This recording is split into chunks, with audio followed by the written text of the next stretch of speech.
안녕하세요. 여러분, 오늘은 혼자 있는 시간의 중요성과 그로 인한 삶의 변화를 다룬 영상을 준비했습니다. 고대 철학자들과 성현들의 지혜를 통해 우리가 혼자 있을 때 얻을 수 있는 가치와 행복에 대해 알아보겠습니다. 구독과 좋아요 부탁드립니다.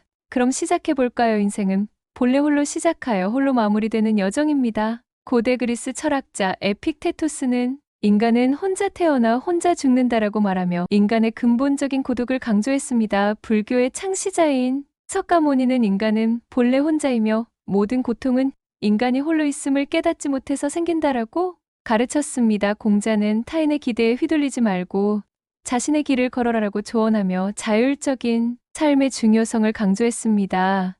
이처럼 수많은 성현들이 인생의 진정한 가치를 깨닫기 위해서는 홀로 있는 시간을 소중히 여겨야 한다고 말합니다. 그들은 또한 인간의 진정한 행복과 평화는 내면에서 시작되며 외부의 방해 없이 자신을 성찰하는 시간을 가질 때 비로소 이를 얻을 수 있다고 강조합니다. 고대 철학자들과 성현들의 말씀은 오늘날에도 여전히 유효하며 현대인들에게도 중요한 교훈을 제공합니다. 첫 번째로 자율성과 독립성의 중요성이 커집니다. 공자는 남을 탓하기 전에 자신을 돌아보라 하였습니다. 나이가 들수록 자신의 결정을 존중하고 독립적으로 생활할 수 있는 능력이 중요해집니다. 아리스토텔레스는 독립된 생활을 통해 진정한 행복을 찾을 수 있다고 했습니다. 예를 들어 은퇴 후 혼자 생활하는 김 씨는 자신만의 일정을 만들고 아침에는 공원에서 산책을 하고 오후에는 도서관에서 책을 읽으며 자신의 페이스에 맞춘 삶을 살고 있습니다. 혼자 살면서 자신이 진정으로 원하는 것들을 탐구하고 자율적으로 결정을 내릴 수 있어 더 큰 만족을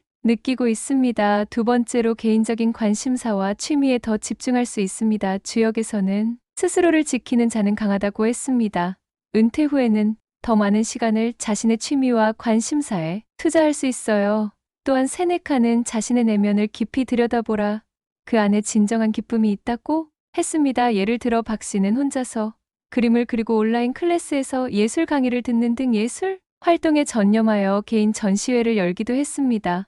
혼자 시간을 보내면서 예술적 표현을 통해 자신을 더 잘 이해하고 창의성을 극대화할 수 있습니다. 세 번째로 건강 관리에 더 신경 쓸 수 있습니다. 맹자는 몸을 닦는 것이 곧 마음을 닦는 것이다라고 했습니다. 자신의 몸 상태에 맞춘 식단과 운동 계획을 세우고 실천할 수 있습니다. 히포크라테스는 건강은 가장 큰 재산이라고 강조했습니다. 예를 들어 혼자 생활하는 이 씨는 매일 아침 요가 수업에 참석하고 건강한 식사를 준비하며 정기적으로 병원을 방문해 건강을 점검하고 있습니다. 자신의 생활 패턴에 맞춘 건강 관리로 체력과 정신 건강을 모두 향상시킬 수 있습니다.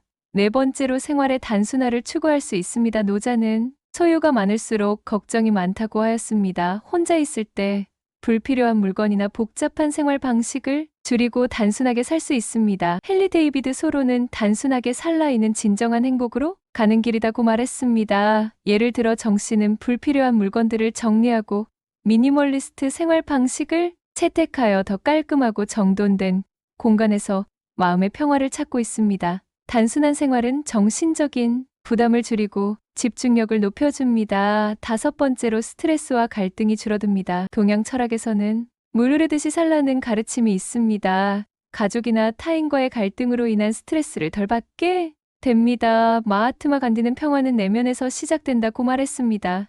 예를 들어 홍 씨는 혼자 생활하면서 가족과의 갈등으로 인한 스트레스에서 벗어나 자신의 페이스대로 편안하게 생활하고 있습니다. 자신의 생활을 스스로 관리하면서 더 큰 심리적 안정을 누릴 수 있습니다. 여섯 번째로 자기 성찰의 기회가 늘어납니다. 불교에서는 자신을 알아야 세상을 알 수 있다고 합니다. 혼자 있는 시간이 많을수록 자신의 인생을 돌아보고 미래를 계획할 수 있습니다. 소크라테스는 너 자신을 알라고 했습니다. 예를 들어 은퇴 후 혼자 지내는 윤 씨는 매일 일기를 쓰고 명상을 하며 자신의 감정과 생각을 정리하고 앞으로의 삶을 더 깊이 생각할 기회를 갖고 있습니다. 혼자 있는 시간은 내면의 깊이를 탐구하고 더 나은 자신을 만들 수 있는 기회를 제공합니다. 일곱 번째로 경제적으로 더 효율적일 수 있습니다. 동양 철학에서는 검소함과 절제를 강조합니다. 혼자 생활하면 생활비와 자원 소비를 더 효율적으로 관리할 수 있습니다.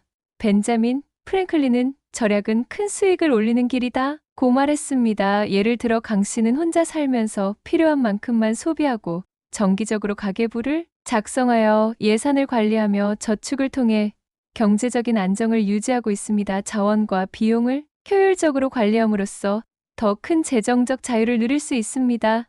8번째로 편안한 생활 공간을 유지할 수 있습니다. 장자는 자연스러움이 최선이라고 했습니다. 자신의 취향에 맞게 공간을 꾸미고 편안한 환경을 조성할 수 있습니다. 에픽테토스는 자연을 따르는 삶이 가장 행복한 삶이다 고 말했습니다. 예를 들어 이 씨는 혼자 지내면서 집안을 자신의 취향대로 꾸미고 편안하고 안락한 환경을 만들기 위해 정기적으로 인테리어를 개선하고 있습니다. 자신만의 공간을 만들고 유지하면서 더 큰 심리적 만족을 얻을 수 있습니다. 9번째로 새로운 경험과 도전을 더 많이 할 수 있습니다. 공자는 배움에는 끝이 없다고 하였습니다. 혼자 여행을 가거나 새로운 취미를 시작하는 등의 도전을 더 자유롭게 할 수 있습니다. 마크 트웨이는 항상 새로운 것을 시도하라고 했습니다. 예를 들어 최 씨는 혼자 세계 여행을 떠나 다양한 문화와 사람들을 경험하며 새로운 도전에 나섰고 여행 블로그를 운영하며 그 경험을 다른 사람들과 나누고 있습니다. 혼자 있는 시간은 더 많은 모험과 학습의 기회를 제공하여 삶을 더욱 풍요롭게 만듭니다. 마지막으로 내면의 평화를 찾을 수 있습니다. 동양 철학에서는 마음의 평화가 모든 것의 근본이라고 강조합니다. 혼자 있는 시간은 외부의 방해 없이 자신의 내면을 들여다보고 평화를 유지하는 데 도움이 됩니다. 데카르트는 고요함 속에서 진정한 평화를 찾을 수 있다고 말했습니다. 예를 들어 은퇴 후 혼자 지내는 박 씨는 명상과 독서를 통해 내면의 평화를 유지하며 행복한 삶을 살고 있습니다. 내면의 평화를 찾으면서 삶의 만족도와 심리적 안정을 높일 수 있습니다. 오늘은 혼자 있는 시간의 중요성과 그로 인한 긍정적인 변화를 살펴봤습니다. 고대 철학자들과 성현들의 가르침이 현대인들에게도 큰 교훈을 준다는 것을 알 수 있었습니다. 여러분도 혼자 있는 시간을 소중히 여기고 내면의 평화를 찾아보세요. 영상이 유익하셨다면 구독과 좋아요 부탁드립니다. 다음 영상에서 또 뵙겠습니다. 감사합니다.